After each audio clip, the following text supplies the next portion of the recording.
অনলাইনৰ পৰা মই অৰ্ডাৰ দিছিলোঁ অলপমান পাৰ্চ হোৱাইট কালাৰ আৰু বিভিন্ন ছাইজত মই অৰ্ডাৰ কৰিছিলোঁ আৰু এইবোৰ যিহেতু ক্ৰাফ্টৰ কাম কৰি থাকিলে লাগে আৰু যিসকলে ক্ৰাফ্টৰ কাম কৰে তেওঁলোকে নিশ্চয় বুজি পাইছে আৰু এইখিনি আছিল মোৰ পাৰ্চখিনিত বহুতখিনি আহিছিলে বাৰু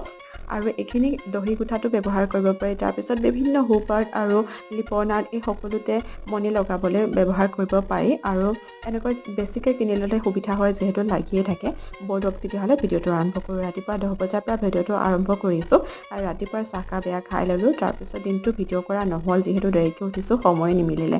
তাৰপিছত ধুনীয়া ধুনীয়া ফটোবোৰ যে দেখি থাকে ৰাইজ মই এনেকৈ ষ্টেণ্ডত লগাই নিজেই উঠোঁ আৰু আজি মিৰ'ৰ চেলফি এখন লওঁ বুলি ভাবোঁতে এটা কথা মই গম পালোঁ যে মোৰ মিৰ'ৰখনত বিৰাট বেছি ধূলি লাগিছে বাৰু যি নহওক ইয়াৰ দ্বাৰা মই কথাটো গম পালোঁ আৰু এতিয়া চাফা কৰিব লাগিব